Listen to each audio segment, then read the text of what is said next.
It determines how to break the application data into the packets. The network can either send packet to and accept the packet from the network layer, manages the flow control, and because it means that it provides the error-free data transmission, handle the retransmission of the dropped or gathered packet, as well as acknowledgement of all packet that arrived. तो basically TCP/IP क्या होता है? तो TCP/IP एक ऐसा protocol है जिसके अंदर आप लोग टू वे कम्युनिकेशन कर सकते हैं। ये कनेक्शन ओरिएंटेड एक प्रोटोकॉल है। ये कनेक्शन या फिर ये जो TCP/IP का रूल है, ये सबसे ज़्यादा हम लोग नाउ यूज़ करते हैं नेटवर्किंग में, बिकॉज़ ये बहुत ज़्यादा इजी रहता है यूज़ करने के लिए। प्लस इसके अंदर जो है आपको बहुत ज़्यादा सिक्योरिटी मिलती है और टू वे कम्युनिकेशन होता है, मतलब क्लाइंट और सर्वर दोनों एक दूसरे को रिप्लाई एंड एक्नॉलेजमेंट देते हैं। इसकी वजह से TCP/IP ये जो अपना प्रोटोकॉल है या फिर TCP जो अपना ये प्रोटोकॉल है, ये फास्ट वर्क करता है कंपेरेटिवली अदर प्रोटोकॉल। देन उसके बाद आता है MPTCP। The core idea of the multipath TCP is to define a way to build a connection between two hosts and not between the two interface as standard TCP does. For instance, Alice R has a smartphone with a 3G and Wi-Fi interface, and Bob has a computer with an Ethernet and interface. In TCP, the connection should be established between the two IP addresses, and each TCP connection is identified by 4 tuple. And given this restriction, an application can only create one TCP connection through a single link. Multipath TCP allows the connection to use several paths simultaneously. For this, multipath TCP creates the one TCP connection called as a subflow. तो basically MPTCP क्या होता है? तो TCP का full form है transmission control protocol. आपका जो data transmit होता है उसको प्रॉपरली कंट्रोल करने का काम TCP/IP करता है और वो कनेक्शन ओरिएंटेड है।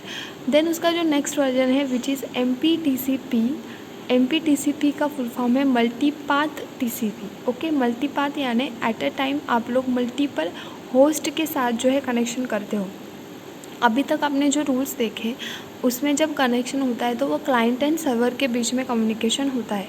जैसे आपका पीसी या फिर आपका जो कंप्यूटर है ये आपका क्लाइंट हो गया, और जब भी आप लोग गूगल पे कुछ चीज़ें सर्च करते हैं या फिर आपका पीसी आप लोग कनेक्ट करते किसी को मेल सेंड करते हैं, तो वो जो रिसीवर रहेगा वो आपके लिए फ़िलहाल सर्वर रहता है कि वो सर्वर तक आपका मैसेज जाना चाहिए। देन उसके बाद नेक्स्ट इज़ कि TCP is a connection oriented should be establish the connection between the two IP address.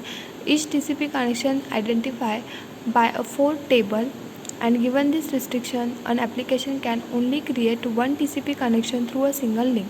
और MPTCP के आगे क्या होता है कि जब भी आप लोग अगर अपने 2 IP एड्रेसेस दे दिए और आपके कनेक्शन आपके मोबाइल से आप लोग कर रहे हो तो दैट इज़ ओके, बट अगर आप लोग large amount of data enter करने के लिए बोल रहे हो तो आपको जो है उसके लिए मनी पे करना पड़ता है। तो MPTCP बेसिकली क्या करता है, तो अभी तक आपने सिर्फ यही देखा है कि क्लाइंट एंड सर्वर एक दूसरे के साथ कम्युनिकेट करते हैं, बट MPTCP क्या करता है कि 2 सर्वर को कनेक्ट करने का काम करता है, और ये जो 2 सर्वर रहेंगे फिर ये उसके साथ जितने भी कनेक्टेड पीसीज रहेंगे उनके साथ कम्युनिकेशन करते हैं।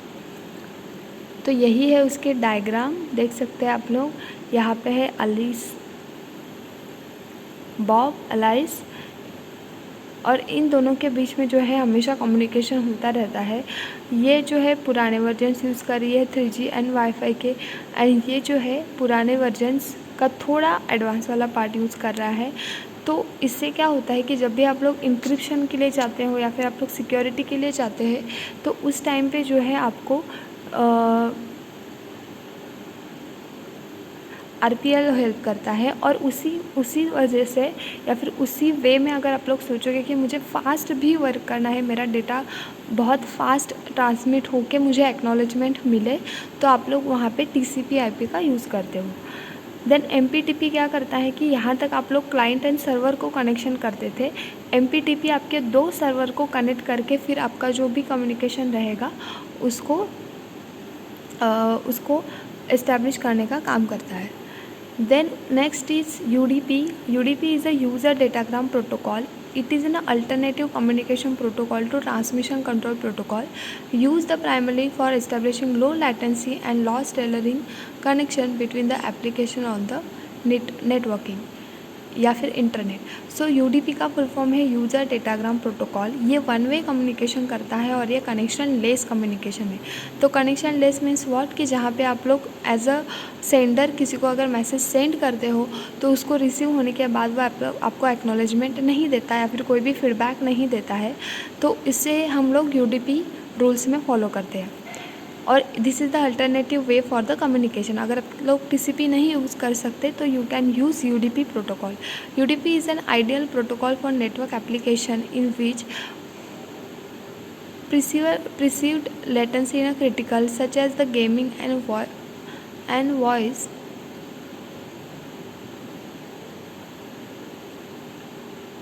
UDP can also be used in an application that required the lossless data transmission when the application is configured to manage the process and retransmitting loss packet correctly arranging receive packets. In case अगर जब भी आपका communication start हो जाता है और कोई problem generate हो जाता है, आपका डेटा अगर लॉस होता है, तो आप लोग जो है यूडीपी के इस्तेमाल से आपके डेटा को रिकवर कर सकते हैं.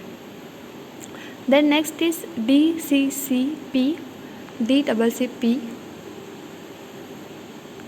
Datagram Congestion Control Protocol. This is the Message Oriented Transport Layer Protocol.